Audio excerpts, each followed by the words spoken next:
সুপ্রিয় দর্শক, আপনাদের সাথে আছি আমি জ্যোতিষী প্রকাশ অধিকারী।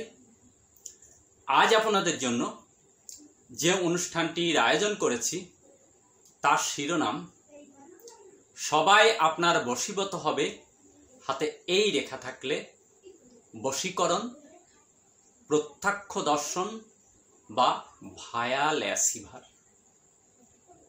আজকের পর্ব 2।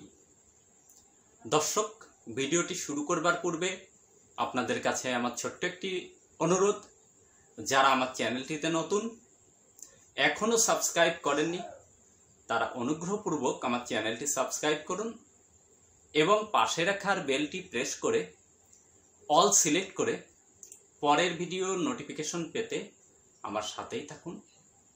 কথা দীর্ঘায়িত না করে চলুন আমরা ফিরে যাই আমাদের মূল আলোচনায়। আমাদের আজকের আলোচনার বিষয় এই বশীকরণ রেখা বা প্রত্যক্ষ দর্শন রেখা বা ভায়া ল্যাসিভার রেখা। এই রেখাটা সম্পর্কে আজকে আমরা দ্বিতীয় পর্বের ধারণা নেব।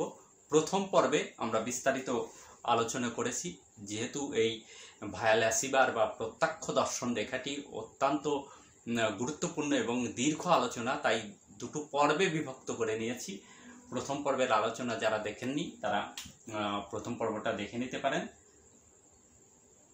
এখন আমরা জেনে নেব যে এই প্রত্যক্ষ দর্শন রেখাটি কোথায় অবস্থিত এবং এর গুরুত্ব ফলাফল দ্বিতীয় পর্বে আমরা জানব। দেখুন, হাতের এই যে রেখাটি, এই রেখাটিকে বলে আয়ু রেখা, এই রেখাটিকে বলে মস্তিষ্ক রেখা, এই রেখাটিকে বলে হৃদয় রেখা, আর এই রেখাটিকে বলে ভাগ্যরেখা, যেটা আমরা ইউটিউবে ভিডিও যারা দেখে থাকি তারা প্রায় প্রত্যেকেই এই রেখাটি সম্পর্কে অবগত। তো আমরা আমাদের আজকের আলোচনার বিষয় হচ্ছে এই প্রত্যক্ষ দর্শন বা ভায়া ল্যাসিভার বা বশীকরণ রেখা। এই রেখাটিকে অনেক জ্যোতিষ আলোচক বা জ্যোতিষ গবেষকরা বশীকরণ রেখা হিসেবেও আখ্যায়িত করে থাকে। কেন বশীকরণ রেখা হিসেবে আখ্যায়িত করে থাকে সেটি দেখুন বলবো অবশ্যই আলোচনাতে। দেখুন, বুধের ক্ষেত্র থেকে চন্দ্রের ক্ষেত্র পর্যন্ত বাঁকা ধনুকের ন্যায় যদি কোনো রেখা থাকে বা যে রেখা থাকে, সেই রেখাটিকে বলে এই প্রত্যক্ষ দর্শন ভায়া ল্যাসিভার বা বশীকরণ রেখা। এই রেখাটি সবার থাকে না, খুব অল্প সংখ্যক মানুষের থাকে। এটা খুবই ভাগ্যবান, সৌভাগ্যবানই বলা চলে এই রেখাটি।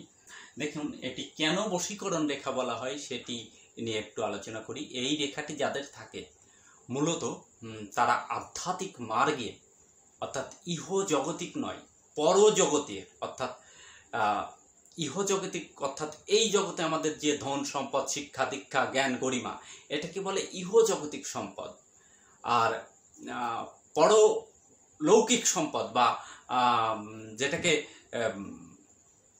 নিগুড় অর্থে আধ্যাত্মিক সম্পদ, এটা কিন্তু সেই আধ্যাত্মিক সম্পদ। এটা যাদের হাতে থাকে তাদের কিন্তু আধ্যাত্মিক সম্পদ থাকে।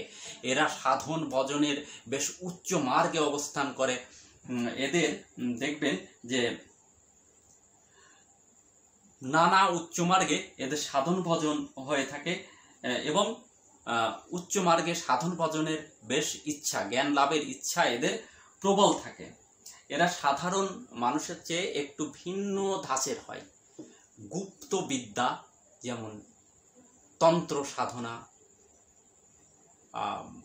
বিভিন্ন তান্ত্রিক ক্রিয়াদি, অনেকের আছে দেখবেন বার, স্বপ্নে ফলাদেশ, স্বপ্নের মাধ্যমে ফলাদেশ, বা অনেক সময় দেখা যায় যে আমাদের সমাজে বলে যে বার এসেছে, অমুকের গায়ে বার এসেছে। এই ধরনের মানুষের হাতে এই ধরনের রেখা থাকে, যেটি ইহজগতিক নয়, পরজগতিক বিষয় সাপোর্ট দেয়। তো এটি জ্যোতিষ চর্চা, যারা অ্যাস্ট্রোলজি চর্চা করেন তাদের হাতেও এই ধরনের, অনেকের হাতেই এই ধরনের, অনেক বড় বড় অ্যাস্ট্রোলজার তাদের হাতে এই ধরনের রেখা আছে, যেটি তাদেরকে নির্দেশ, জ্যোতিষশাস্ত্রের মধ্যে নির্দেশ করছে এই রেখাটি যাদের থাকে এটি গত জন্মের সুকৃতির একটি ফল। অবশ্যই জ্যোতিষশাস্ত্রের মতে এই রেখাটি গত জন্মের সুকৃতির ফলে এই রেখাটি হয়। তো এই রেখাটি সম্পর্কে আমরা এবার বিস্তারিত ধারণা নেব। একটু বেসিক ধারণা নিলাম এই রেখাটি সম্পর্কে, কিন্তু রেখাটি কোন অবস্থায় থাকলে কি অবস্থায় থাকলে কি ফলাফল হয়, এবার আমরা সেই সম্পর্কে আসুন ধারণা নেই।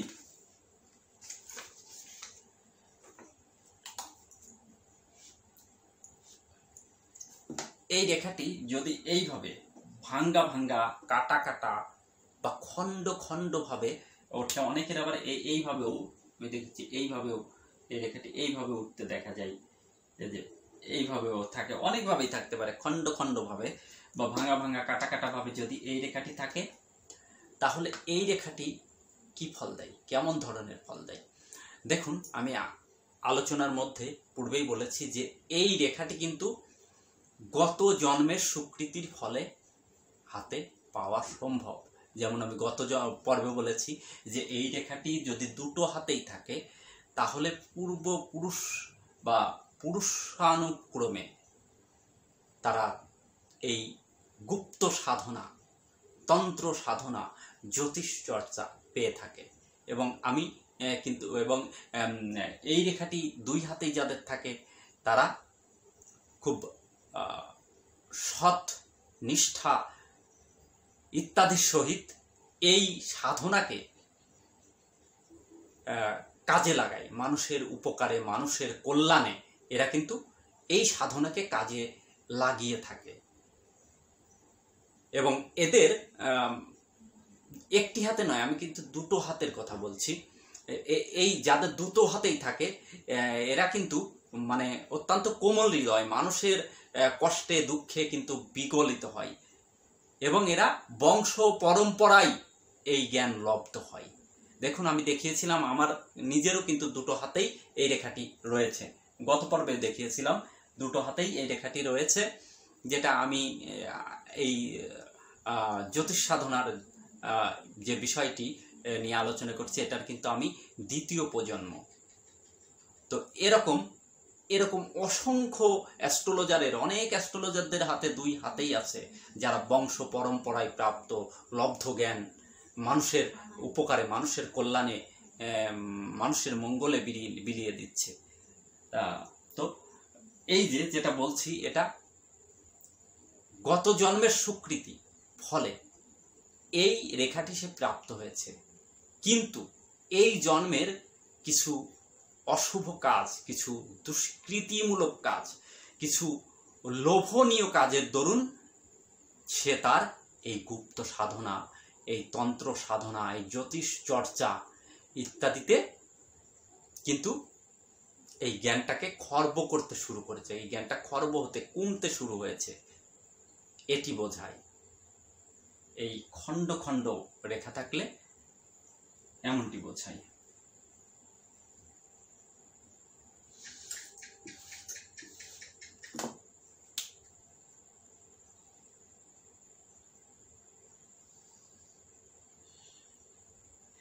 এই রেখাটি, এই বশীকরণ বা ভায়াল অ্যাসিবার বা প্রত্যাখ্যান দর্শন রেখা, এই রেখাটিতে যদি এই ধরনের এরো রেখার দ্বারা কর্তিত হয়, তাহলে এই জাতকের এই সাধনার মার্গে প্রচণ্ড বাধা, প্রচণ্ড বিপত্তি কিন্তু জন্ম নেয়। অর্থাৎ এই জাতক এই মার্গে এগিয়ে যেতে বারবার বাধার সম্মুখীন হয়, যেন বারবার বিপদের সম্মুখীন হয়। কোনো একটি অদৃশ্য সংকট, অদৃশ্য সমস্যা কিন্তু তাকে পেছন টেনে রাখে।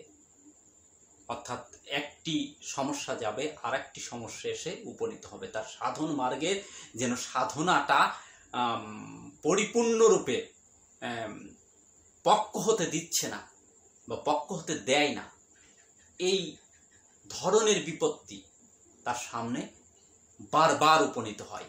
কিন্তু দেখুন, এটা যেহেতু পূর্বজন্মের ক্ষমতা, পূর্বজন্মের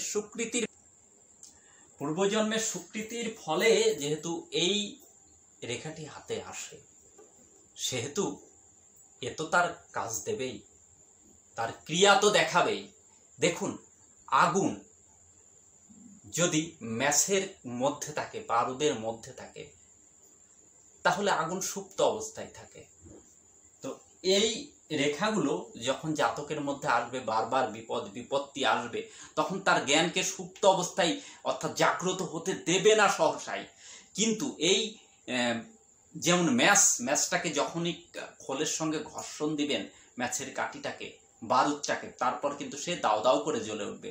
ঠিক তেমনি এই বিপত্তিগুলো কেটে যখন যাবে, তখন কিন্তু এই জাতক তার জ্ঞানকে সে ঠিক পরিপুষ্ট করে তুলবে এবং প্রস্ফুটিত পদ্মের ন্যায় তার সুরভিত সুগন্ধ এবং মনোহর রূপ কিন্তু সে ঠিক জনসমক্ষে মেলে ধরবে। এটি কিন্তু আধ্যাত্মিক একটি রেখা, এটি সবার থাকে না। এই রেখাটি এই কর্তৃত অবস্থায় এই ফল প্রদান করে।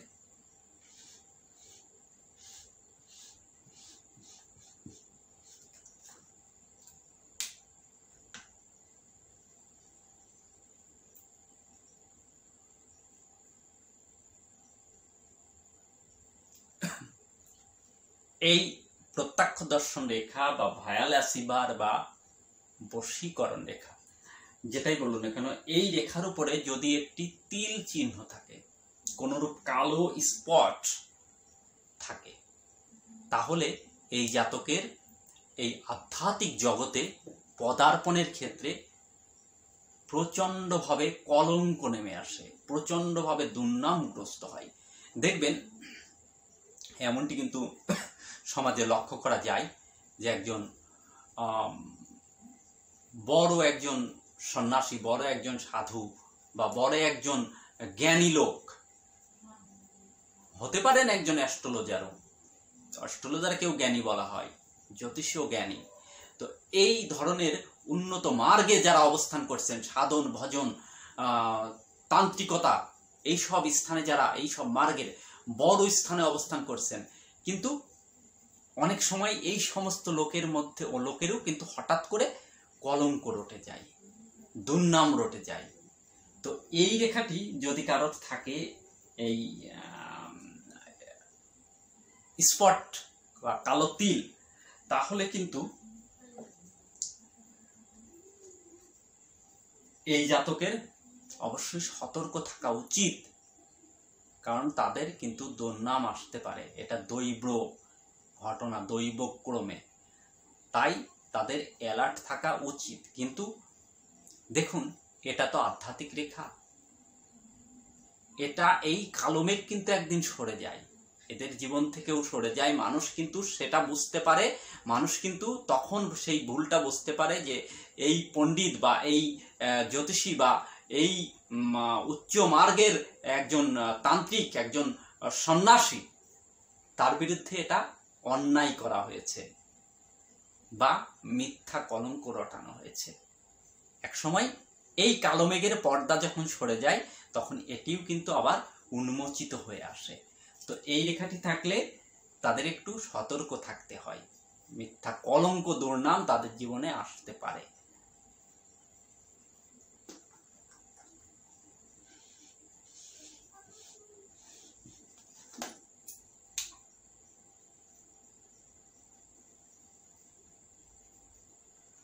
অনেক মানুষের হাতে এই মণিবদ্ধ থেকে, শুক্রের স্থান থেকে কিংবা এখান থেকেও হতে পারে, অনেকের হাতে এখান থেকেও আসতে পারে, এইভাবেও আসতে পারে, যেভাবে আসুক, মণিবদ্ধ থেকে একটি রেখা যদি ধনুকের ন্যায় বেঁকে চন্দ্রের স্থানে যায়, এই রেখাটিকেও অনেক জ্যোতিষ গবেষকগণ এই ভায়ালাসিভার বা প্রত্যক্ষ দর্শন রেখা হিসেবেই গণ্য করে থাকে।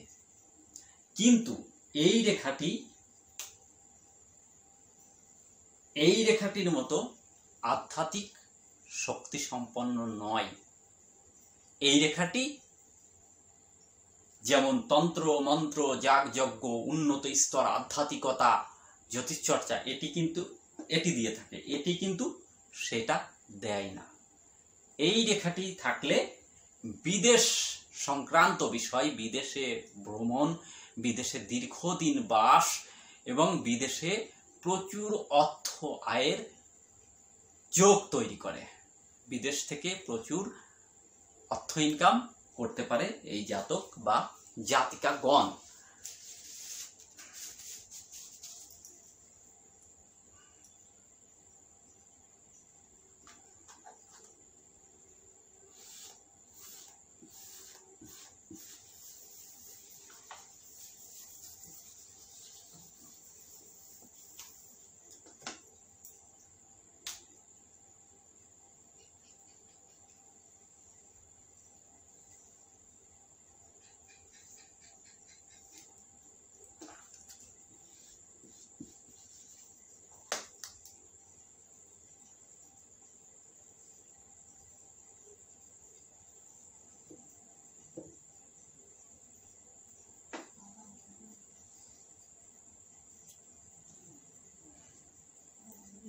যদি এই প্রত্যক্ষ দর্শন রেখা অন্য কোনো বৃহৎ একটি রেখা দ্বারা কর্তৃত হয়, অনেকভাবেই হতে পারে, এভাবেও হতে পারে, এভাবেও আসতে পারে, এটি এভাবে না আসে, দেখা যাচ্ছে যে এইভাবে কর্তৃত হয়েছে, অনেকভাবেই কর্তৃত হতে পারে। একটি বৃহৎ রেখা দ্বারা যদি কর্তৃত হয়, তাহলে এই জাতকের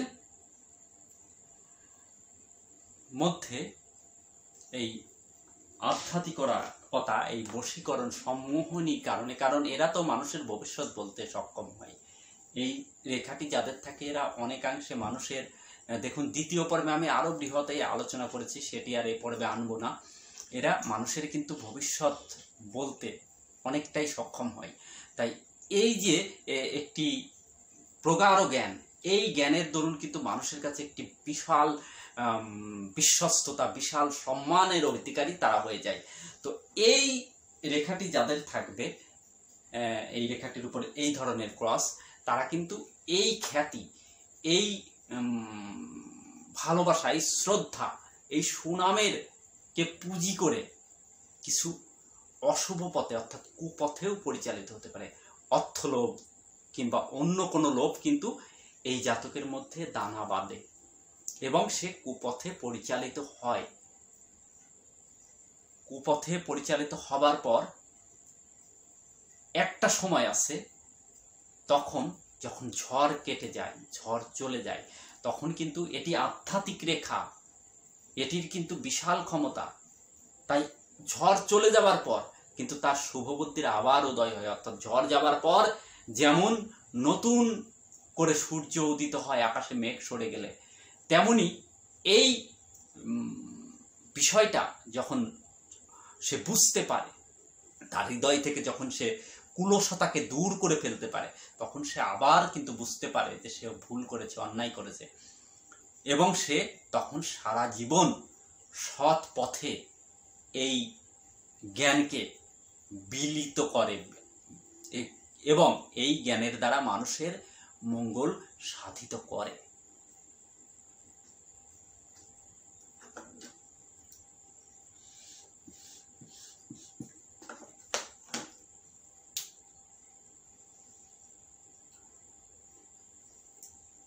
এই রেখা থেকে কোনো শাখা রেখা যদি শনিতে গিয়ে উপনীত হয় বা শনির থেকে কোনো শাখা রেখা যদি এই ভায়াল অ্যাসিস বা প্রত্যক্ষ দর্শন রেখাতে এসে স্পর্শ হয়, তাহলে এই জাতক হয় মহাযোগী, সাধনার একেবারে উচ্চ মার্গে তিনি অবস্থান করতে পারেন।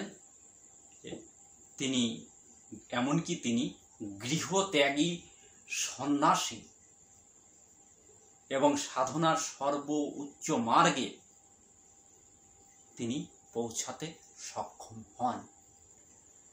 এনার মধ্যে অনেকটাই যে অনাসক্তি, পার্থিব সম্পদের প্রতি, পার্থিব সুখের প্রতি, অর্থাৎ ইহলৌকিক যে সুখ সমৃদ্ধির প্রতি অনাসক্তি থাকে, এর প্রতি আসক্তি থাকে না। সুন্দর নারী, সুন্দর বাড়ি, প্রচুর টাকা কিছুতেই এনাকে আকর্ষিত করতে পারে না। অনাসক্তি এর উপর জন্মে ইনি সাধনার উচ্চ মার্গে পৌঁছে যান। ইনার তখন, এই জাতকের তখন চিন্তা ভাবনা, ধ্যান ধারণা যে সেই ব্রহ্ম বা সেই সৃষ্টির উৎস, সেই উৎস সম্পর্কে এটি অনেক নিগুড় তত্ত্বকথা, এটি আলোচনা করতে গেলে অনেক বৃহৎ সময়ের প্রয়োজন, স্বল্প পরিসরে আলোচনা করা সম্ভব নয়। তবে এটুকু জেনে রাখুন যে ইনি কিন্তু গৃহত্যাগী সন্ন্যাসীও হতে পারে।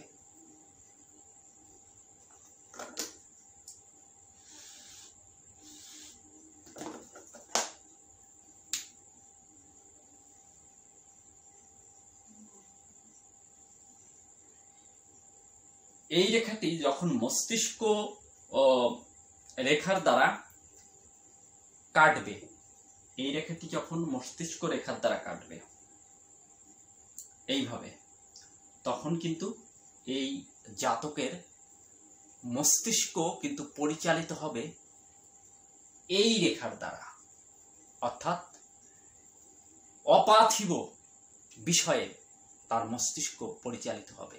সবসময় তার মধ্যে একটি আধ্যাত্মিকতা, আধ্যাত্মিক ভাব, একটি অজানাকে জানবার ইচ্ছা, অধরাকে ধরবার একটি প্রবল আকাঙ্ক্ষা।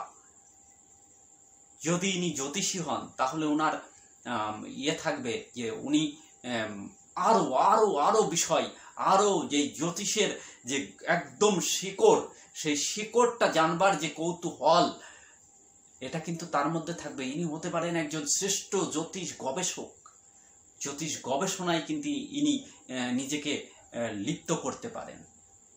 অর্থাৎ ইনার মস্তিষ্ক, এই জাতকের মস্তিষ্কটাই এই আধ্যাত্মিকতার দিকে নির্দিষ্ট থাকবে।